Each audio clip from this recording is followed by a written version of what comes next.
Activity 2 आपण बघूयात. Hang a half kg mass from a stand with a string 1. Tie another string 2 to the mass and keep it in hanging. पहा नेमकं प्रयोग काय केलं आहे. एक स्टँड घेतलं आहे, त्या स्टँडला दोरा बांधला आणि ते दोऱ्याच्या खालच्या बाजूला एक अर्धा किलोचं वजन अडकवलं आहे. लक्षात आलं. आणि ते जे वजन आहे स्टँडला अडकवलेलं आहे त्या वजनाला आणखीन एक दोरा बांधून तो लोंबकळत खाली ठेवला.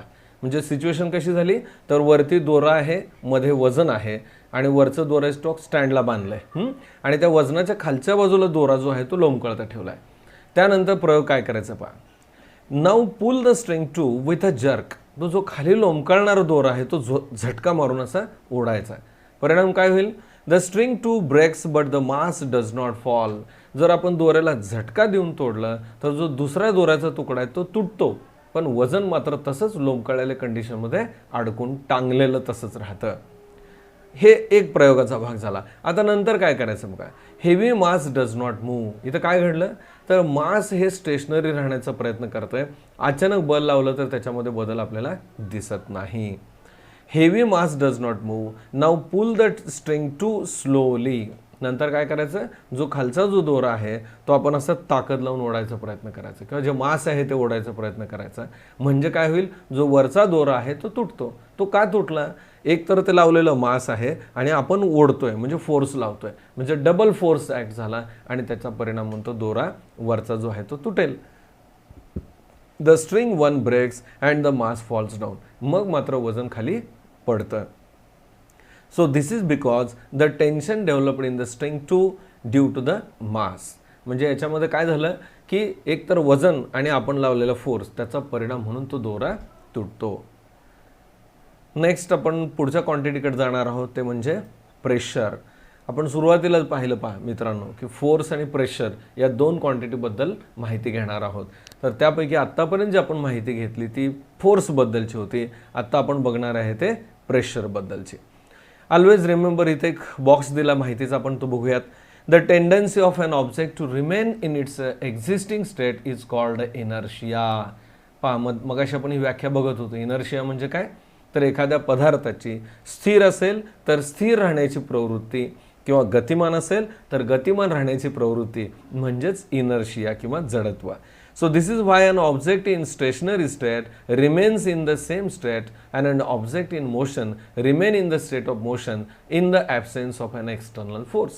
म्हणजे एखादी वस्तू जर स्थिर असेल तर कायम तशीच स्थिर राहते आणि जर गतिमान असेल तर ती कायम गतिमान राहते की जोपर्यंत आपण बाह्य फोर्स किंवा बल जे आहे ते त्याच्यावरती प्रयुक्त करत नाही.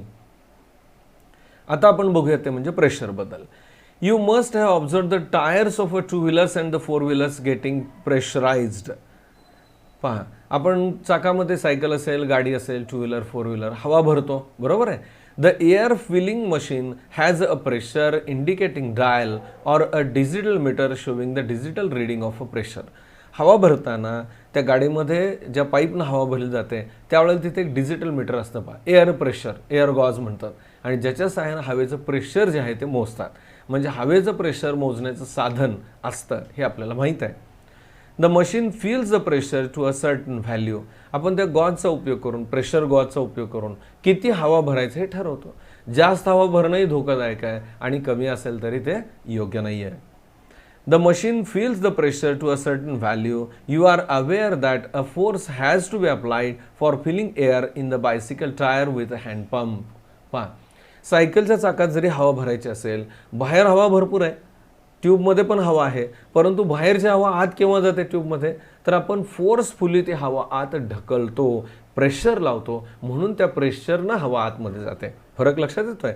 टायरमध्ये म्हणजे ट्यूबच्या आतमध्ये पण हवा आहे, बाहेर वातावरणामध्ये पण हवा आहे, पण बाहेरची हवा आत केव्हा जाणार आहे जर फोर्सफुली आपण हवा आतमध्ये पुश केली तरच तो बदल आपल्याला दिसणार आहे. ठीक आहे.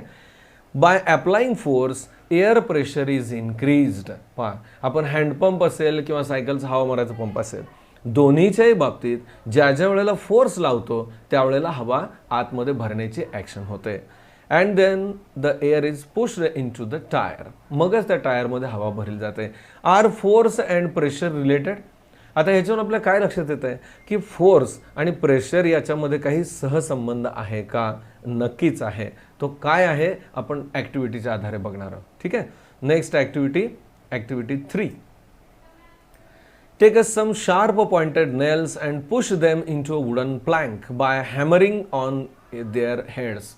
आपण खिळे घ्यायचे पॉइंटेड आणि एक लाकडाची फळी घ्यायची आहे. त्या लाकडी फळीवरती खिळा ठेवायचा आहे. नेहमी आपण खिळा कसा ठोकतो तर त्याचं टोकदार टोक आहे ते लाकडी फळीवर ठेवतो आणि हातोडीनं त्याची वरची जी चपटी बाजू आहे त्याला हेड असं म्हणतात त्याच्यावरती मारतो.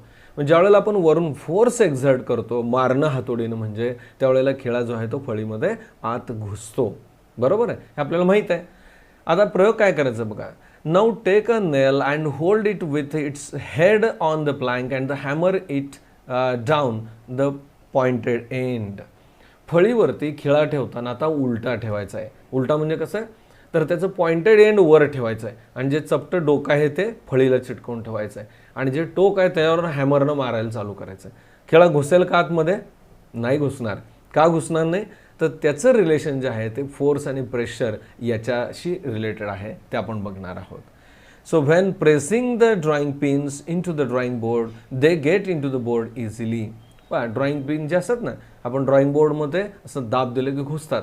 पण दाब देण्याची पद्धत कशी असते त्याचं पॉइंटेड टोक जे आहे ते बोर्डकडे असतं आणि मागची ब्लंट बाजू चपटी बाजू आहे तिथं अंगठा ठेवून आपण प्रेशर देतो. हो की नाही. आणि इझिली पिन आतमध्ये जाते. By applying a force using the thumb one can push the pins in to the board. म्हणजे अंगठ्यानं प्रेशर देऊन त्या टाचने आपण बोर्डमध्ये घुसवू शकतो. On the contrary while pressing the ordinary pins in to the board. म्हणजे साध्या पिनपेक्षा या पिन ज्या आहेत त्या शार्प असतात त्यामुळे ते घुसतात. On the contrary while pressing the ordinary pins with a thumb the thumb may get hurt. म्हणजे ज्या ड्रॉइंग बोर्डच्या पिन असतात त्याचं हेड जे वरची बाजू आहे ती जास्त मोठी असते त्यामुळे सहज टोचतात.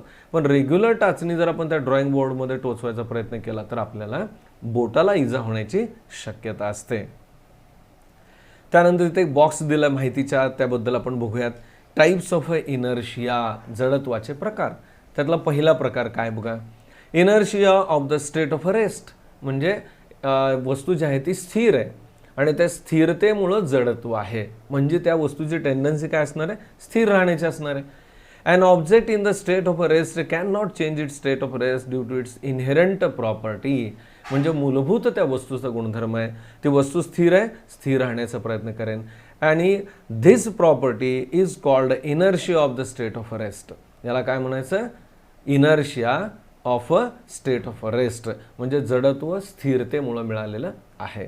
त्यानंतर सेकंड आहे इनर्शिया ऑफ अ मोशन. पहा ती फरक नीट लक्षात घ्या. पहिला आपण कुठलं बघितलं inertia of a state of rest. Second आहे इनर्शिया ऑफ अ मोशन.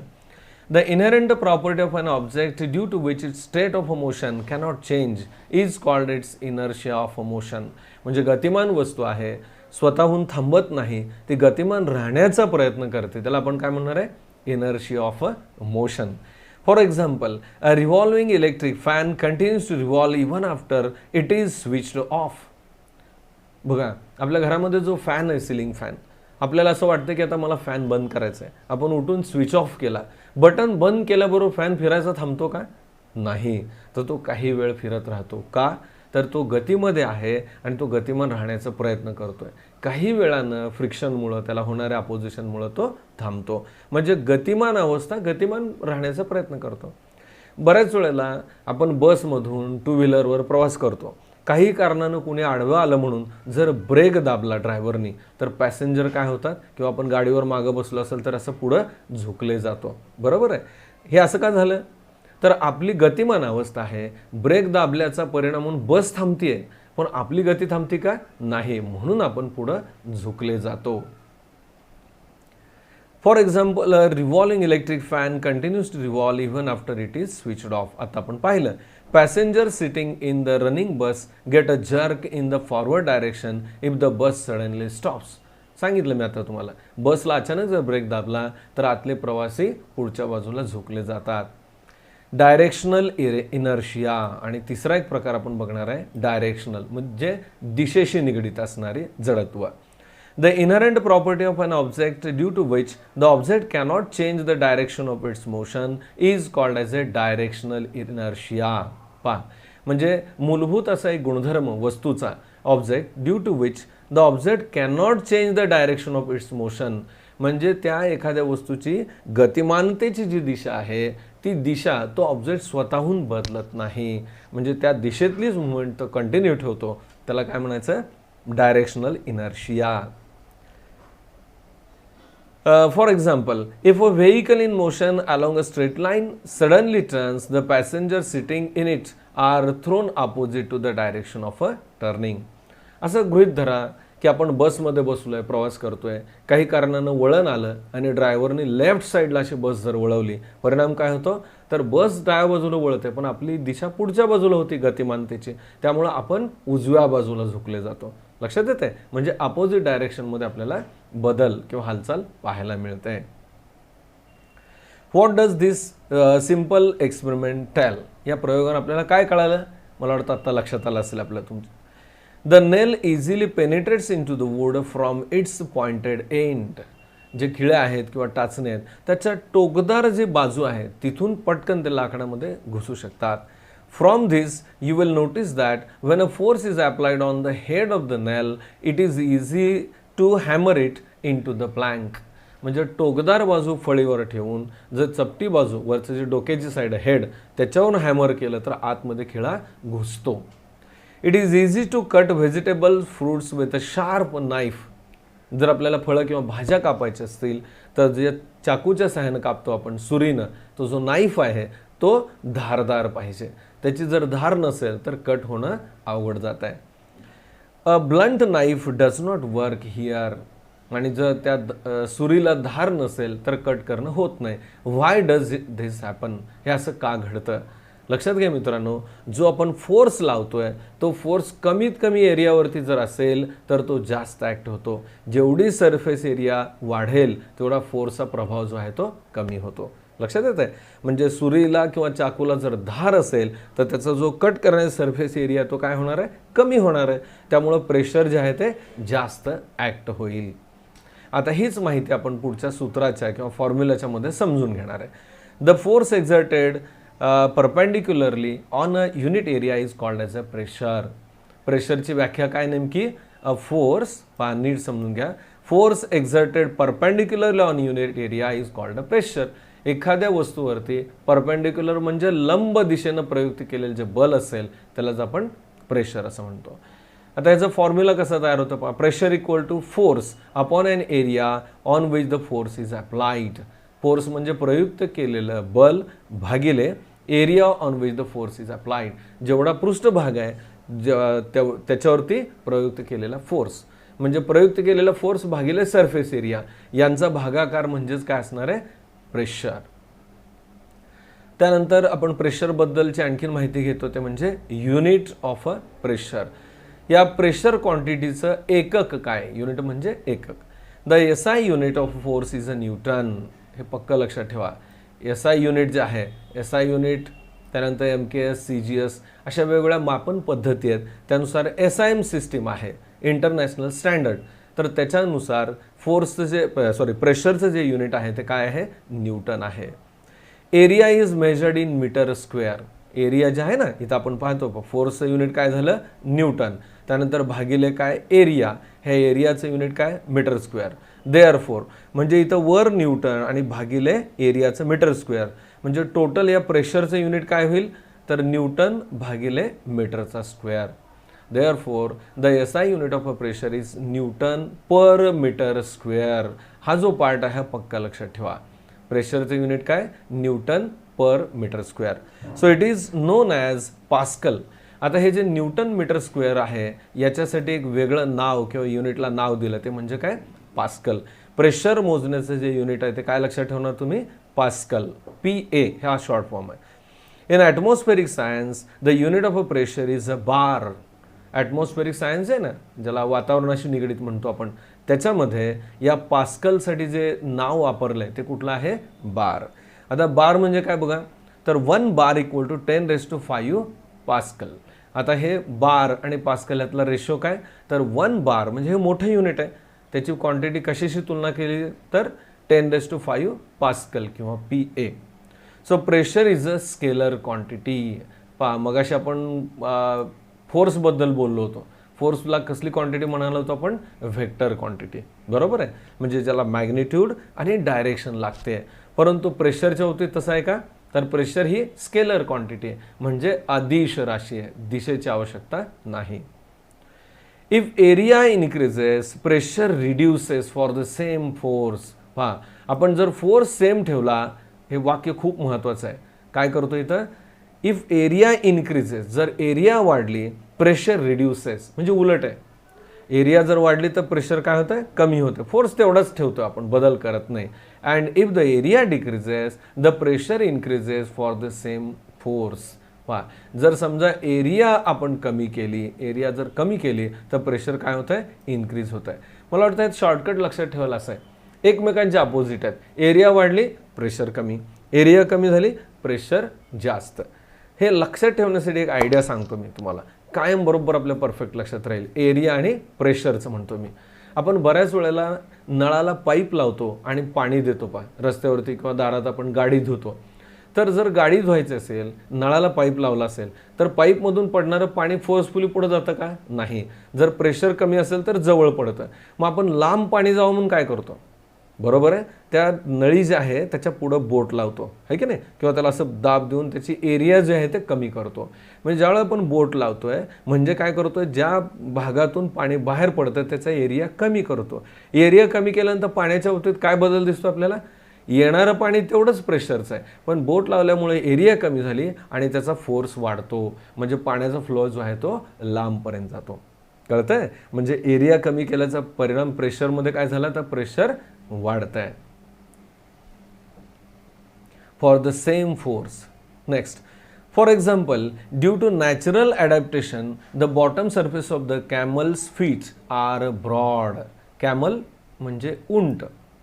उंट हे वाळवंटात राहतात, आपल्याला माहीत आहे, वाळूमध्ये त्यांना चालवं लागतं.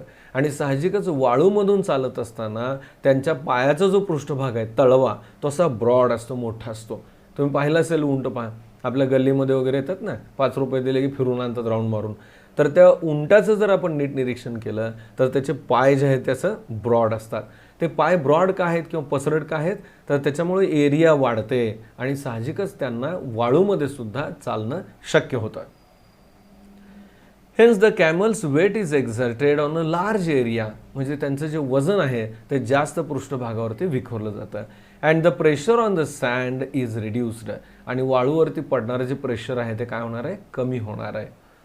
दिस is why camels feet do not penetrate in to the sand and it becomes easy to walk. त्याचा सरफेस एरिया वाढल्यामुळं काय होतं आहे, तर तो पाय त्या वाळूमध्ये घुसत नाही, आणि पाय न घुसल्यामुळं प्रत्यक्ष त्याला चालता येणं शक्य होतं. त्यानंतर आपण नेक्स्ट कन्सेप्ट बघणार आहे, प्रेशर ऑन सॉलिड्स. प्रेशर म्हणजेच दाब, आणि सॉलिड जे आहेत वस्तू, घनरूप पदार्थ, त्याच्यावरती कशा पद्धतीने ॲक्ट होतं हे बघणार आपण. Air pressure is exerted on the all the object kept in air. ज्या सर्व वस्तू हवेमध्ये आहेत त्या प्रत्येक वस्तूवर हवेचा दाब असतो, आपल्याला माहीत आहे. When a weight is kept on a solid pressure is exerted on it. म्हणजे एखाद्या पृष्ठभागावरती जर वजन ठेवलं किंवा वस्तू ठेवलं तर त्याच्यावरती फोर्स ॲक्ट होतो. पहा आता पुढे एक ॲक्टिव्हिटी दिली, त्याच्यानं आपल्याला हे लक्षात येईल. This pressure depends on the value of the weight and that contact area between the two. पहा ह्या प्रेशरची जी किंमत आहे कशावर डिपेंड करते, तर जेवढं वेट ठेवलं आहे आणि जेवढ्या भागामध्ये ते ठेवलं आहे त्याच्यावरती ते डिपेंड करत आहे. त्यानंतर ॲक्टिव्हिटी आहे, try this, do the activity as डेपिक्टेड in figure 3.5 what is seen. आपल्याला इथे प्रयोग करायला सांगितलं आहे. काय प्रयोग केला बघा. काही विद्यार्थी मित्रांना डायग्रॅम बघितल्या बरोबर लक्षात येते की या 3 डायग्रॅममध्ये काय फरक आहे आणि काय दिसतं आपल्याला. ठीक आहे, इथं आधार आहे, पहा 2 हे असे बॉक्सचे आधार आहेत. याच्या बाजूला इथे एक फळी किंवा प्लायवूड ठेवलं आहे, बोर्ड ठेवला आहे, आणि या बोर्डवरती इथं पुस्तकं मांडलेली आहेत. किती पुस्तकं आहेत ही, 4 पुस्तकं ठेवले आहेत, बरोबर आहे.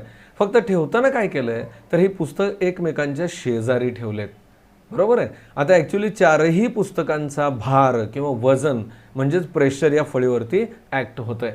पण फळी वाकलेली दिसतेय का? अतिशय कमी दिसते. फार थोडंसं बेंड याला खालच्या दिशेने आपल्याला दिसतंय. नंतर बदल काय केला बघा तिसऱ्या सिच्युएशनमध्ये. तीच फळी आहे, तेच आधार आहेत, तीच 4 पुस्तकं आहेत, पण पुस्तकं सुट्टी सुट्टी वेगळी न ठेवता एकावर एक ठेवलेत. त्यामुळं काय झालं, तर हा जो टोटल भार असेल, याचं जे वजन असेल, हे फक्त खालच्या पुस्तकाच्या तळा एवढ्याच एरियावर पडत आहे. फरक कळतोय? आता इथं काय झालंय, 4ही पुस्तक वेगळे वेगळे आहेत. म्हणजे याचा एरिया अधिक याचा एरिया अधिक याचा एरिया, असं प्रत्येकाचा एरिया ॲड होत गेला. म्हणजे एरिया काय जास्त आहे, फोर्स तेवढाच आहे, 4च पुस्तकांचं वजन आहे, पण एरिया जास्त आहे. म्हणून त्याचा परिणाम काय झाला, फोर्स जो आहे तो कमी झाला.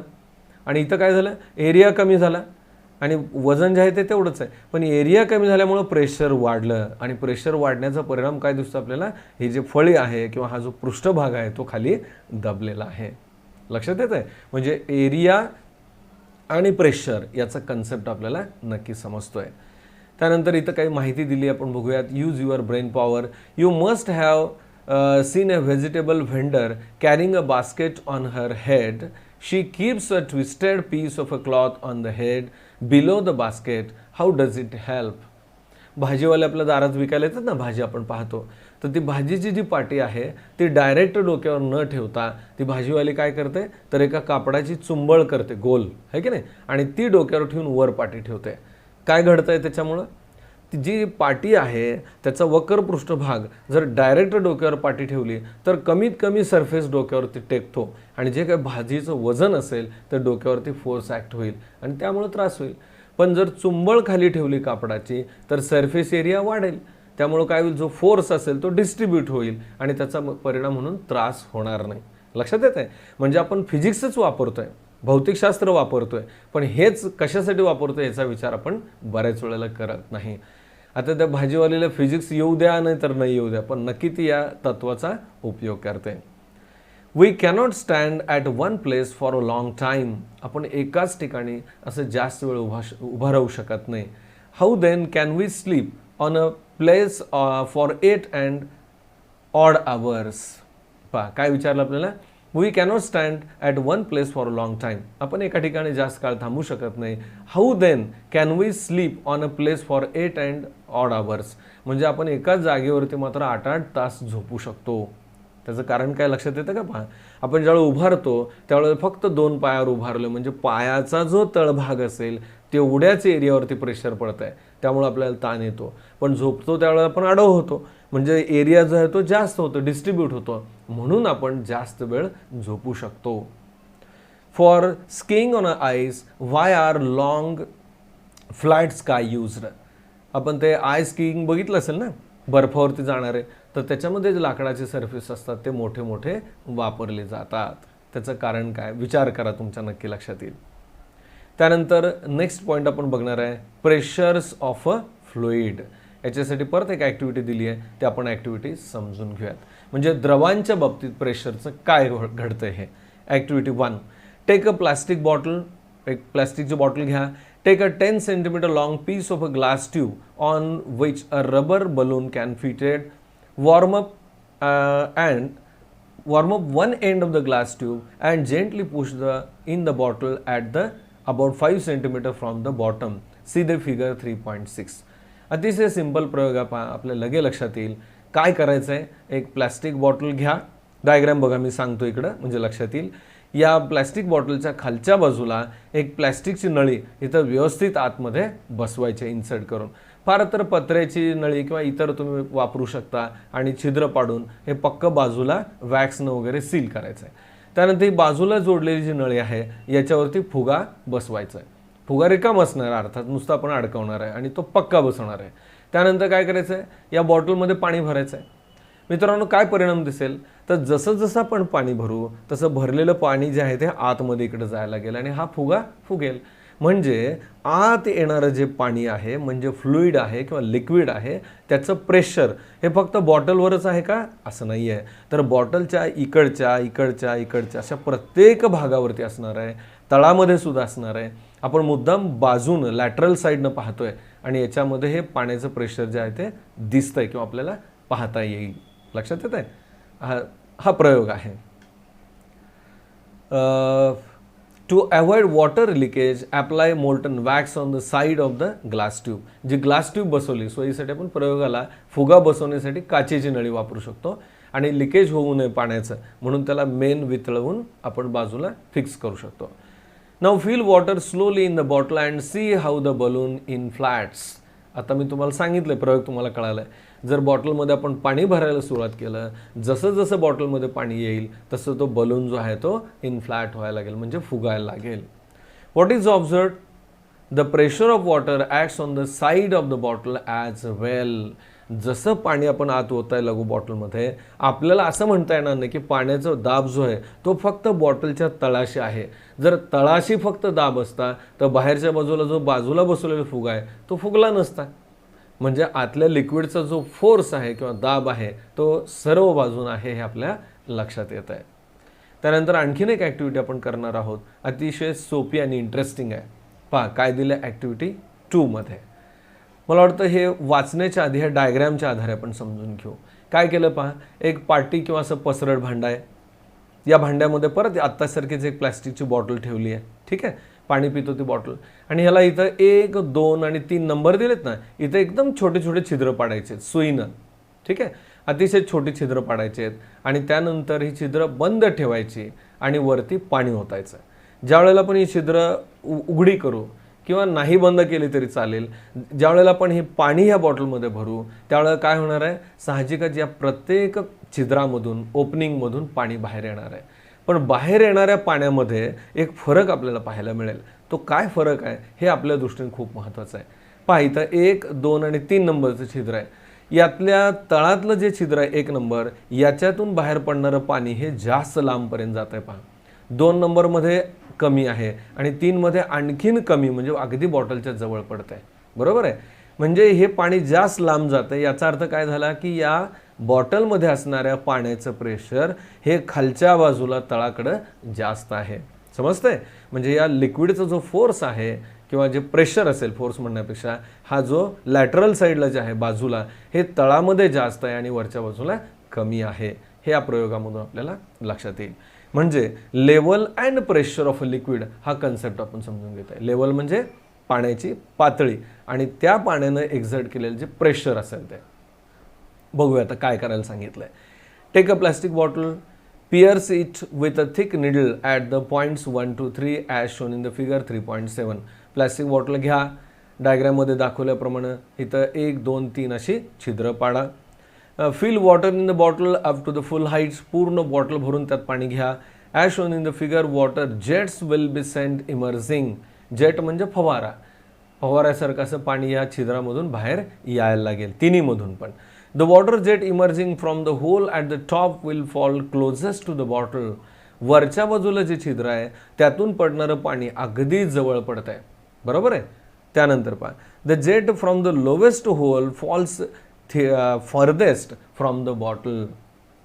बघा खालच्या जे छिद्र आहे त्यातनं बाहेर पडणारं पाणी हे जास्त फोर्सफुली लांबपर्यंत पडत आहे. फर्देस्ट म्हणजे बॉटलपासून दूर जात आहे, लांब जात आहे.